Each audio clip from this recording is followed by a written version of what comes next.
చంద్రబాబు నాయుడు ఏం చెప్తారు సింగిల్ లైన్లో? నారా చంద్రబాబు నాయుడు ఏం చెప్తారు? నారా చంద్రబాబు నాయుడు అవకాశవాదంగా రాజకీయాల్లో అవకాశాలను అందిపుచ్చుకుని ముందుకు వచ్చినటువంటి మేధావి. ఆయన కష్టపడితేనో ఇంకోటి చేస్తేనో రాజకీయాల్లో గెలిచినటువంటి వ్యక్తి కాదు. రామారావు గారి కష్టం మొదటిసారి. పవన్ కళ్యాణ్ సినిమా యాక్టరు, నాకు నచ్చిన యాక్టరే, దాంట్లో ఎటువంటి సందేహం లేదు, మంచి యాక్టరే. ధైర్యంగా పార్టీ పెట్టాడు, మంచి పని, దాన్ని మన పార్టీస్లో స్వాగతిస్తాం. దాంట్లో అతను విమర్శించడానికి ప్రస్తుతం పెద్దగా ఏమి లేవు. ఎందుకంటే ఆయన పార్టీ పెట్టాడు, ఆ పార్టీతో అలయన్స్ పెట్టుకున్నాడు, 21 సీట్లు, మంత్రి వచ్చింది, అలా వ్యక్తులు కొంతమందికి ఇప్పించుకున్నాడు. ఒక్కటి మైనస్ కనపడుతుంది, ఆయన బీజేపీ ఎజెండాని భుజాన్ని పెట్టుకుని చేస్తారు. సనాతన ధర్మం హిందూ ధర్మాన్ని కాపాడుతానని చెప్పాను పదే బహిరంగ సభలో కూడా. బీజేపీ వాళ్ళే ఆ కండవా కప్పుకుని చెప్పటల్లా. నీకంటే ఈయన కూడా సనాతన ధర్మం అని చెప్పి అమ్మవారు కూడా మెట్లు కడిగారు, బొట్లు పెట్టడం కూడా జరిగింది. అది రాంగు. 1% ఓటు ఉన్నటువంటి బీజేపీ నాయకత్వాన్ని నువ్వు భుజానెత్తుకుని ఆ శాల్వా కప్పుకొని జుట్టు పెంచుకొని నువ్వు ఎప్పుడైతే మాట్లాడుతున్నావో భవిష్యత్తులో, ఇప్పుడు కాదు సమీప భవిష్యత్తులో అలా చేసినందుకు అతనే బాధపడే రోజులు వస్తాయి. ఇది సనాతన ధర్మం ఖచ్చితంగా ధర్మాన్ని కాపాడుతాను, నా ప్రాణం కూడా త్యాగం చేస్తాను. అవసరం లేదండి, ప్రాణత్యాగం కూడా సిద్ధం అంటాడు. దేనికి ప్రాణత్యాగం? ఎవరు కొట్టారో? నన్ను ఎవరు కొట్టారు, నేను ఎవరు కొట్టారు? క్రిస్టియన్స్కి ముస్లిమ్స్కి ఉన్నటువంటి యూనిటీ హిందువులకు ఎందుకు లేదు? ఆ ధర్మాన్ని నేను కాపాడుతా, అందరినీ ఐక్యం చేస్తానన్నాడు. దేశవ్యాప్తంగా నేను ప్రచారం చేస్తాను. జరగదు. దానికి ప్రాణం పోయినా నేను సిద్ధం అంటాడు ఆయన. రాజ్యాంగం ఏం చెబుతుంది, మన యొక్క సంప్రదాయాలు ఏం చెబుతున్నాయి, గత చరిత్ర ఏం చెబుతుంది, హిందువులు ఏంటి, ముస్లింలు ఏంటి, క్రిస్టియన్స్ ఏంటి, క్రైస్తవులు ఏంటి, క్యాస్ట్ కానీ ఇంకోటి కానీ పరిగణలోకి తీసుకోబడదు. అందరూ సమానమే ఈ దేశంలో అనేది మన సాంప్రదాయం. నువ్వు ఒక హిందువులు మాత్రం యూనిటీగా ఉండాలంటే నువ్వు కులతత్వం మతత్వంతో తగాదాలు పెడతాను చూస్తున్నట్టు కనపడుతుంది. అప్పుడు నేను నిలేస్తుంది సమాజం, నువ్వు ఒంటరిగాడు అయిపోతావు. అది రాంగ్. అది పవన్ కళ్యాణ్ ఎవరైనా నేను చెప్పినా రాంగే, ఎవరు చెప్పినా రాంగే. రాంగే. అది రాజ్యాంగంలో లేనిది జరగంది నువ్వు చెప్తే అది ఎలా ఒప్పుకుంటుంది? సమాజం ఎలా ఒప్పుకుంటుంది? ఇప్పుడు మీరు జనరల్ సెక్రటరీగా ఉన్నారు, శర్మారెడ్డి గారి దగ్గరికి ఎంట్రన్స్ ఉందా మీకు? భలే పని. అదే లేదు, ఎప్పుడు లేదు. ఎవరికైనా ఉంటుంది ఎంట్రన్స్, నాకే కాదు, ఏ కార్యకర్త అయినా డైరెక్ట్ కలవచ్చు. ఎంట్రన్స్ లేకపోవడం అనేది ఉండదు, అసలు అబద్ధం అది. అంటే కొంతమందికి ఎంట్రీ లేదు, లోపలికి ఎలా లేదు, అదేం లేదు. అయితే గతంలో కాకుండా ఒక సిస్టమేటిక్గా జరుగుతుంది అంతే. సిస్టమేటిక్ అంటే ఎలా అండి? సిస్టమేటిక్ అంటే ఆఫీస్ ఎలా నడుస్తుంది, ఇప్పుడు రూలింగ్లో ఉన్న పార్టీ ఆఫీస్ ఎలా నడుస్తుందో మనది కూడా అలాగే నడుస్తుంది. అడిగి వెళ్ళటం లోనికి వర్షం ఎవరు పడితే వాళ్ళు దూరిపోయి మాట్లాడితే ఒక డిసిప్లిన్ వచ్చిన వాళ్ళు ఎవరా తెలియాలి కదా. అంటే గతంలో రఘువీరెడ్డి డిసిప్లిన్ లేదంటారా? ఉంది. మరి రఘువీరెడ్డికి ఈయనకి తేడా ఏంటి? ఉంది. వాళ్ళు సీనియర్లు, కొంచెం ఏజ్డ్ పర్సన్స్ కాబట్టి వైఎస్ఆర్ అంటే వైఎస్ఆర్ కూతురు లెగసీ ఉంది కదండి. లెగసీ ఉన్నప్పుడు ఇంకా జనాకర్షణ కావాలి కదా. జనాకర్షణ కావాలి, ఖచ్చితంగా వస్తుంది, చేస్తుంది కూడా. జనాలు ఆకర్షిస్తున్నారా? డెఫినెట్ కదా, అంటే ఏం డౌట్ లేదు. శర్మారెడ్డికి జనాకర్షణ కావాల్సినంత ఉంది, ధైర్యం ఉంది, తెగింపు ఉంది, చేయాలనే పట్టుదల ఉంది, కమిట్మెంట్ ఉంది. కాంగ్రెస్ పార్టీ కోసమే వచ్చింది, కాంగ్రెస్ పార్టీ కోసమే పనిచేస్తుంది.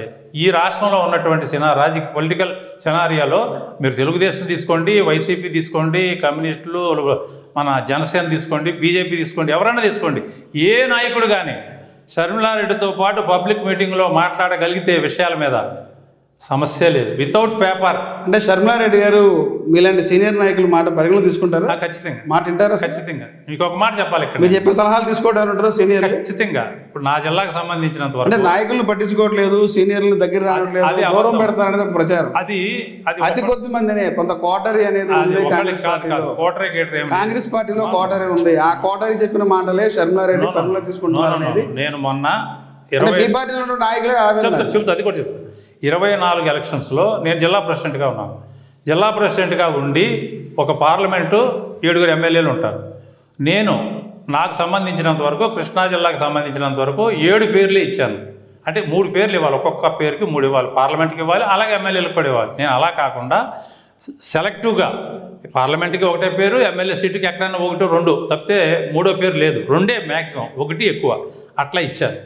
ఒక్క ఎమ్మెల్యే సీటు తప్ప, ఒక్క పెడన ఎమ్మెల్యే సీటు తప్ప మొత్తం నా సీనియారిటీకి విలువిచ్చి, నా మాటకి విలువిచ్చి, ఇది ఒక పేపర్ ఇస్తేనే ఆశ్చర్యపోయింది ఇదేంటని చెప్పి. అవునమ్మా, నాకు తెలిసిందే, తెలవందే ఉందని చెప్తే మొత్తం ఒక్క ఎమ్మెల్యే సీటు తప్ప 6 ఎమ్మెల్యేలు ఎంపీ సీటు నేను చెప్పిన వాళ్ళకి ఇచ్చింది. అలాగే ప్రతి జిల్లాలో కూడా వాళ్ళ యొక్క అనుభవాలను బట్టి ఇచ్చింది. ఎక్కడక్కడ ఎంటర్ అవ్వలేదు, ఆవిడ కల చేసుకోలేదు. అంటే సీనియర్ మాటలు పరిగణించి ఖచ్చితంగా పరిగణించుకోబట్టే కదా నాకు 99% సీట్లు వచ్చింది. అంటే మీరు 1975 నుంచి కాంగ్రెస్ పార్టీలో అనుబంధం ఉన్నారు, కాంగ్రెస్ పార్టీతో ప్రయాణం చేస్తున్నారు. ఇప్పటి వరకు రాష్ట్ర విభజనకు ముందు వరకు ఎందుకు వింతా సంజయ్ రెడ్డికి ఒక కీలకమైన పదవి రాలేదు? దానికి వ్యక్తులు కారణం. Kavuri Sambasivarao, okay, Kavuri Sambasivarao main.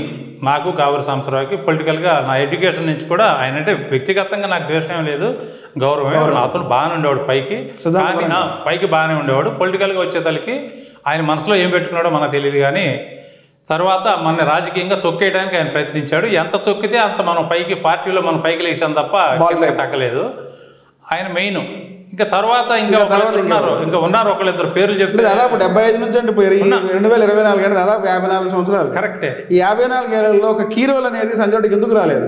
ఒక ఎమ్మెల్యే కానీ లేదంటే ఒక రాష్ట్ర సంబంధించిన ఒక క్యాబినెట్ హోదా కానీ మనకు దగ్గర దాకా వచ్చి మన గుమ్మం దాకా వచ్చి మన చేతి దాకా వచ్చి వెన్నుపోటు పొడిచారంటారు. ఎన్నోసార్లు వెనక్కి వెళ్ళిపోయింది. మీకు కట్టప్పలు ఉన్నారా? ఉన్నారు, చాలా మంది ఉన్నారు. ఎవరా కట్టప్పలు? ఉన్నారు, పేర్లు చెప్తే వాళ్ళు బాధపడతారు. ఒకళ్ళిద్దరు ఆల్రెడీ ప్రతి రాజకీయ పార్టీలో బహిరంగ తెలిసిన విషయం కట్టప్ప ఎవరు అనేది తెలిసిందే. ఇప్పుడు కాంగ్రెస్ పార్టీ దాదాపు 55 ఏళ్ళు కాంగ్రెస్ పార్టీ సుదీర్ఘ చరిత్ర ఉంది, మీకు కాంగ్రెస్ పార్టీ అనుబంధం ఉంది. కరెక్టే ఉంది. ఇంతకుముందు కూడా ఉపయోగం ఏంటి? కనీసం ఒక పదవి, ఒక కీ రోల్. ఎన్నిసార్లు మనకి ఎవరా కట్టప్ప? అవమానం జరిగినా, రాకపోయినా, సీటు వచ్చినా రాకపోయినా, ఇచ్చినా ఇవ్వకపోయినా, మనం కాంగ్రెస్ పార్టీ, ఇందిరాగాంధీ, రాజీవ్ గాంధీ వారి ప్రాణత్యాగాలు మన కలుసన్నల్లో మెదులుతూ ఉంటాయి. కాబట్టి నేను వీళ్ళని చూసో వాళ్ళని చూసో ఇన్స్పైర్ అయినాడు కాదు. వాళ్ళు ఇందిరా, రాజీవుల యొక్క ప్రాణత్యాగాలు కాంగ్రెస్ పార్టీకి ఎవరినట్టుకైనా జీవం వస్తాయి అని త్యాగాలు అనేది అందరికీ ఉంటుంది సార్. వాళ్ళే చేశారు త్యాగాలు. ప్రతి వ్యక్తి ఒక లక్ష్యం ఉంటుంది. అలాగే మీరు రాజకీయాల్లోకి వచ్చిన తర్వాత మీకు ఒక లక్ష్యం ఎమ్మెల్యే అవ్వాలని. రాజశేఖర రెడ్డి గారు ఉన్నారు, ఆయనకు ఒక లక్ష్యం ఉంది. జగన్మోహన్ రెడ్డి ఉన్నాడు, ఆయనకు ఒక లక్ష్యం ఉంది. రాజశేఖర రెడ్డి అయ్యాడంటే మేము అందరం చేపెట్టి అయ్యాడు. అలా వింతా సంజయ్ రెడ్డికి ఉన్న లక్ష్యం ఏంటి? రాజకీయ లక్ష్యం ఉంటుంది కదా. ఉంది చెప్తున్నాను కదా, మనం అవ్వాలనుకున్నా వాళ్ళు అవనివ్వలేదని చెప్తున్నా కదా. వాళ్ళు మన హెడ్ మీద 2-3 సార్లు కోట్లాది రూపాయలు సంపాదించి వేరే వాళ్ళని తీసుకొచ్చి క్యాండిడేట్గా పెట్టి లక్షలాది రూపాయలు చేతులు మారినాయి. మన జీవితాన్ని రాజకీయంగా దెబ్బ కొట్టాలని ట్రై చేశారు. వాళ్ళు ట్రై చేసి కొంతవరకు సక్సెస్ అయ్యారు. పార్టీలో కూడా రాకుండా ఉండాలని చెప్పి కూడా వాళ్ళు ప్రయత్నం చేశారు. అయినా మనం ఏఐసీసీ మెంబర్ వరకు వెళ్ళాం. ఎవరు చెప్తేనే మన సమర్థతను బట్టి తీసుకున్నారు తప్ప మనం అక్కడికి వెళ్ళి రాయించుకున్నది ఏం కాదు. అంతగా మీరు కట్టప్ప ఎవరని చెప్పలే, మీకు ఎవరు వెన్నుపోటు పొడిచిందా? ఈ 55 ఏళ్ళ మీ సుదీర్ఘ రాజకీయ చరిత్రలో ఒక కీ రోల్, ఒక పదవి రాకుండా అడ్డుపడ్డా కట్టప్ప ఎవరు మీకు? సరే, ఒక పేరు చెప్పేశానుగా, ఇంకో పేరు చెప్పినప్పుడు ఆటోమేటిక్గా ఆ పేరు కూడా వస్తే వదిలేండి, బాధపడతారు. పార్టీలోనే ఉన్నారు, మా పార్టీలోనే దొంగలు చాలామంది ఉన్నారు. ఇంకా ఇప్పుడు ఉన్న సీనియర్లో కూడా దొంగలు ఉన్నారు. దొంగలు లేరని నేను అంటే ఎప్పుడు ఉంటాను. ప్రతి రాజకీయ పార్టీలో దొంగలు ఉంటారు, ఉండరని నేను అన్నాను. ఎవడో ఉన్నా ఎవడో లేకపోయినా నేనుంటా. మా షర్మిల ఉంటుంది ఖచ్చితంగా, మా షర్మిల పక్కనే నేనుంటా. నేను ఈ గదిలో ఉంటే అమ్మాయి ఎక్కడ ఉంటుంది, నేను మొత్తం ఉండట్టే. నేను ఆఫీస్లో ఉంటే ఏగా కూడా వాలదు ఎవడి మీద.